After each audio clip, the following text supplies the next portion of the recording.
السلام علیکم حضور. میرا سوال تھا کہ جیسے کہ کہا جاتا ہے کہ حضور صلی اللہ علیہ وسلم کے بعد کئی نبی آ سکتے ہیں جس کے بعد حضرت مسیح موعود آئے، تو اس کے بعد کوئی ایسی پیش گوئی ہے کہ حضرت مسیح موعود کے بعد کوئی نبی آ سکے یا خلافت کا ہی دور قائم رہے گا؟ کہاں لکھا ہوا ہے کہ کئی نبی آ سکتے ہیں وسلم کے بعد؟ میرا مطلب کہ حدیثیں کہیں یا نہیں. کوئی پیش گوئی ہیں. کہاں ہے؟ حضرت صلی اللہ علیہ وسلم نے تو مسیح موعود کے آنے کی جب پیش گوئی فرمائی یا اعلان فرمایا تو اسی کو 4 دفعہ نبی اللہ، ایک حدیث میں آتا ہے 4 دفعہ نبی اللہ نبی اللہ نبی اللہ کا، یا آپ نے فرمایا میرے اور مسیح کے درمیان کوئی نبی نہیں ہے.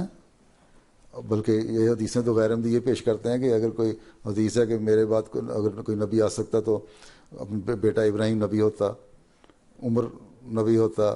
اس طرح کے بہت سارے واقعات تو ملتے ہیں. اس لیے مسیح موعود کے اور آنسروں کے درمیان کوئی نبی نہیں ہونا تھا. ٹھیک، یہی نبی ہونا تھا جن کو نبی کا سٹیٹس ملنا تھا. ٹھیک. آئندہ بات رہے گی کہ اختیار اللہ تعالیٰ کا ہے کہ نبی آئے کہ نہ آئے. اللہ تعالیٰ کے اختیار میں ہے، وہ نبی بھیج سکتا ہے. اس لیے مثلا نے ایک جگہ پہ جلالی نبی کا بھی ذکر کیا ہے کہ اگر دنیا سیدھی نہیں ہوتی تو ہو سکتا ہے کوئی ایسا جلالی نبی آئے. میں تو ابھی رام رام سے سمجھاتا ہوں نا، وہ تم لوگوں کو چپیڑے مار کے سمجھائے ہیں. ٹھیک. لیکن جو بھی آئے گا وہ وہی آئے گا جو مسلمانوں میں سے ہو، اور پھر جس کو اللہ حضرت صلی اللہ علیہ وسلم نے نبی اللہ کہا ہے اس کے ماننے والوں میں سے ہو.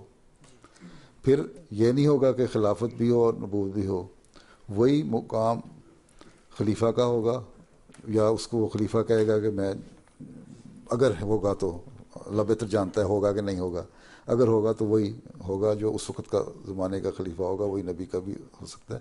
کیونکہ حضرت مسیح علیہ السلام بھی نبی تھے، نبی کا سٹیٹس تھا، لیکن ساتھ ہی آپ نے کہا میں خاتم الخلفاء ہوں، کہ یعنی خلافت اب میرے پہ ختم ہوگی اور میرے سے شروع ہوگی. ٹھیک ہے. تو جو بھی آئے گا اس میں سے آئے گا، اور پھر آگے اس نظام میں سے آئے گا اگر آیا. ہم اللہ تعالیٰ کی طاقتوں کو محدود نہیں کر سکتے، لیکن یہ اللہ بہتر جانتا ہے کہ اس نے بھیجنا ہے کہ اس کسی وقت خلیفہ سے ہی نبی کا کام لینا ہے. ٹھیک. بہرحال وہ ایک ہی چیز ہوگا جو بھی ہوگا.